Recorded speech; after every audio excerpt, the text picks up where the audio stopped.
everyone. Pretty good job getting warmed up. Let's see if our success matches our effort. Please pick up your colored pen, which is non-negotiable.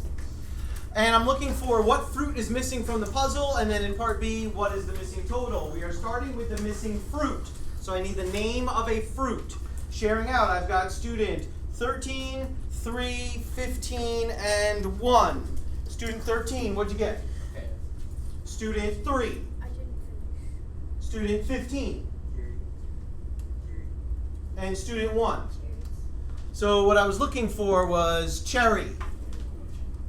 And what is the missing total? Sharing out, I've got student 23, 20, 24, and 12. Student 23. 15. Student 20. Is that available? Student 24. 15. And student 12. So the missing total is 15. So let's reflect on this a little bit. Does anyone know what it is that you're actually looking at?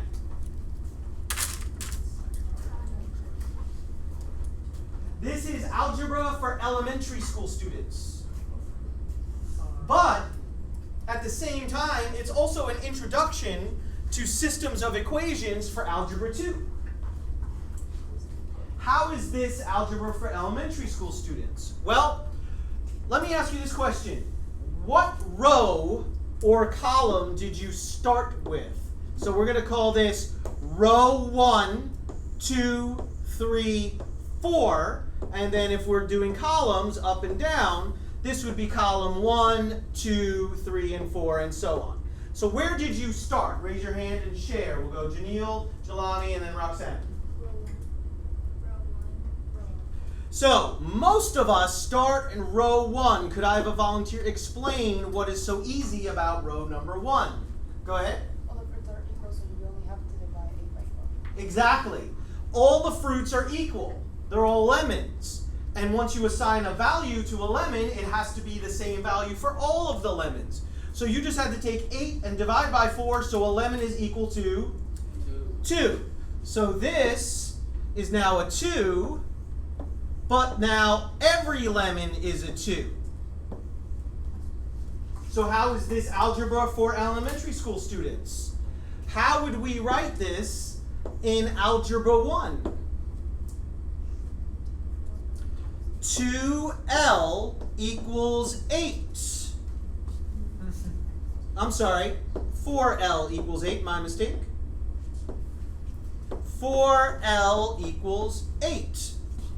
Let's go to row number 2. What does that really say?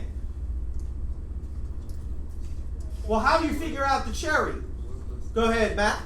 So you'd subtract 4 and then divide by 2. Exactly. So how would we write that in algebra? So if we use C for cherry, how many cherries are there? 2. 2C plus 4 equals 18. This is algebra. That's a C, by the way. So now we have a system of equations. We have an L in the first equation, a C in the next one. We need an equation that will cross over between them, and so it's a system. Are there any questions or comments about this puzzle?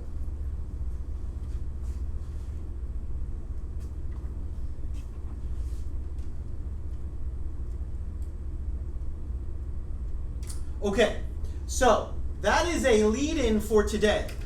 For those of you who didn't catch the title because you walked in later than you were supposed to, make sure you write down the title of the lesson because it matches things that are in Canvas. So you can use abbreviations, but you need to know what to look for. So we're going to be doing a series of algebra skill reviews, and today's is multi-step equations. And that's what it's going to say in Canvas when you get to it. And I'll explain that in a little while. But we're going to do a little bit of review first. Now we have a shortened period, not to mention the fire drill messed us up even further. So my review is going to be fairly quick. But that's okay. For you guys, it's not going to be that big a deal. So let's take a look at how algebra played a significant role this year. So here's a question from earlier in the year. I don't need you to copy the whole question. You can sketch the diagram really fast. You don't need a straight edge. You're not supposed to have one right now. Just a quick sketch.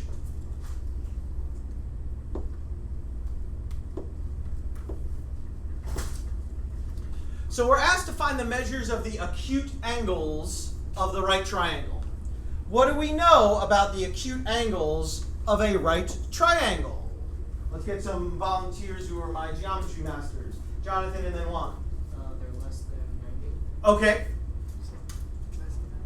Less than 90. Less than 90? Okay.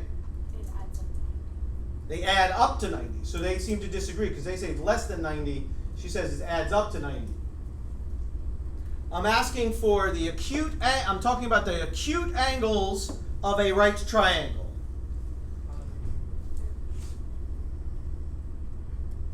Okay. How many degrees are there in a whole triangle? 90. Oh, and how many degrees is this? 90. Oh, so how many do we have left over? 90. Okay, so these two angles add up to 90. So that's not a hard concept for you guys to understand. That's the corollary of the triangle sum theorem. But here's how algebra played a role. We have algebraic expressions for those two angles. So we now know that 2x plus x minus 6 must equal 90.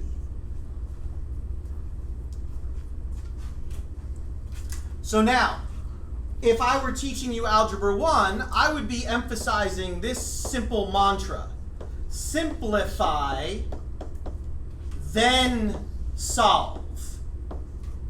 You always simplify everything first, then you solve the equation. What can be simplified here? I have a volunteer explain what can be simplified. We just have 2 people who can explain it. We have 4 people. 2x plus x. Yeah, 2x plus x, and what does it equal? 3x. Beautiful. So now we are here. 3x minus 6 equals 90. This is called a two-step equation. When you walk into Algebra 2 next year, most of you should be able to do the rest mentally. I'm not saying you have to, I'm saying you should be able to. And most of you are already approaching that ability, and let me explain. First of all, I don't care if you do it using the algorithm. I don't care, Jaden, if you do this. Plus 6, this cancels, and now we got 3x equals 96, and then what's the last step? Divide by 3, right? So now let me rewind. My high-level students in the room will start to recognize that you can do a lot of this mentally, which is going to save you a lot of time and effort. What do I mean? Well, let's wipe this out for a moment, and let's do it like elementary school, and I'm going to put an empty box there. So now my question is, what number minus 6 equals 90? What number minus 6 equals 90? I'm sorry, if you're tired, sit up tall, take a deep breath. If you're that distracted, go over, get a challenge of the week, and go sit in the back if this is way too low level for you. I'm really sorry. So what number minus 6 equals 90? 96. Yeah, it's a 96. So now we know that a 96, the value of 96 has to go in that spot. But let me rewind. There's a 3x there, which means 3x has to have the value of 96. So we have to figure out what number do we multiply by 3 to get 96? 32. You just solve the equation mentally. X equals 32. Again, I don't care if you go step by step. That's fine. But many of you should be able to move towards solving two-step equations mentally. Are there any questions so far? So, we're going to be skipping the actual process in the second example, but I just want to show you, again, that algebra played a very significant role this year. You had to understand the geometry. For example, this means congruent, and that the order of the letters matters. And so this matches this, and now we can solve the equation. the equation. 2x minus 4 equals 12. Do it mentally. What number minus 4 equals 12? 16. 2 times what number will give us 16? 8. X is 8. Anyone have any questions? So today you are going to be practicing this and much, much, much more. By the end of today, you should feel really, really comfortable with a whole spectrum of solving basic multi-step solving equations. But we're going to do it in a particular way. So I have to teach you a little bit. So, this is called a math pyramid. If you're not looking up here, you're going to miss it and you're going to get very confused. I have given the team leaders copies of these and the questions. Do not distribute them yet. So look up here. At the bottom of each pyramid, the boxes are filled with numbers. That says number 24. On the worksheet, there is a question, number 24. It's actually the first question. Your job is to solve that equation and write the answer in that box. Then you are going to go to number 25. Solve the equation, write the answer in the box. Then do number 26, then do number 27. Are there any questions so far? Now, the numbers of the questions that you must do are up here, and you must read, because if you don't, you're going to do the wrong question, which means you're going to get the whole pyramid wrong. Because look, this one ends at 27, this one starts at 32. And you'll see over here, this one goes 55, 56, skips 57, and goes to 58 and 59. So you have to pay attention. Are there any questions about that? Okay, so now what do you do with the pyramid? Well, I'm going to make up answers because I don't want to give it away. But let's pretend that the answer to number 24 is 1, the answer to number 25 is 2, the answer to number 26 is negative 3, and the answer to number 27 is negative 4. Here's how you climb the pyramid. Your job is to go boom, boom, and get the answer up at the top. You climb the pyramid by adding two numbers that are next to each other. So you add these two numbers together, and the result goes above it. So 1 plus 2 is 3. Now you're going to add these two numbers and put the result above that. 2 plus negative 3 is negative 1. Then repeat the process with these two, and that result goes right there. That's a negative 7. Then keep climbing. Do it again. 3 and negative 1 is 2. Negative 1 and negative 7 is negative 8. The top of the pyramid is negative 6. So your objective is to get to the top of the pyramid. If you get the correct answer in the top of the pyramid, then that means you got the whole pyramid correct. If you get the wrong answer in the top of the pyramid, unfortunately, that can mean a bunch of different things. It could mean that you made a mistake on one of the equations. It could mean you made a mistake on several of them. It could mean you messed up with your computation as you were climbing the pyramid. So once you get the answers, you're going to have to figure out where you went wrong. Are there any questions on how to climb the pyramids and how to start? Because there's one more element to this, and if you don't have if you have questions, you're going to get more confused. No questions? Okay, so how are you going to get the answers? You noticed that you have your computer set up in Canvas already. After you complete all 6 sets of questions, all of them, you are going to go into Canvas, and under the Algebra Skills Review, there is the first item which says Multi-Step Equations Pyramid Challenge. You're going to click there, and it's a very, very simple 6-question quiz.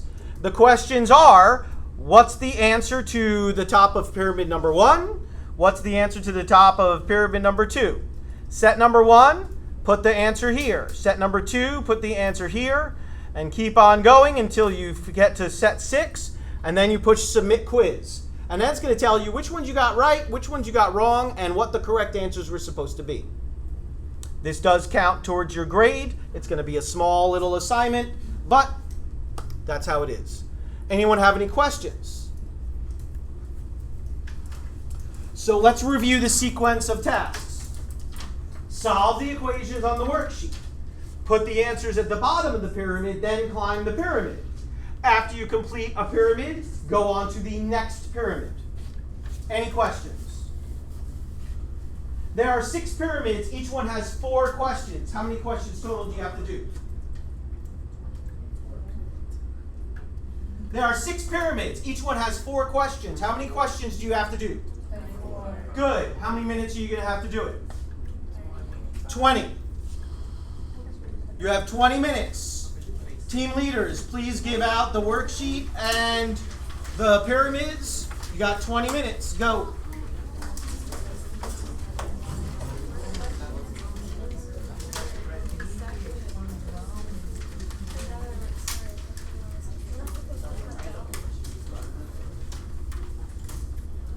This is 100% independent. There is no discussion about any of it. If you have a difficult time with that, I will move you to another area so you are not distracted.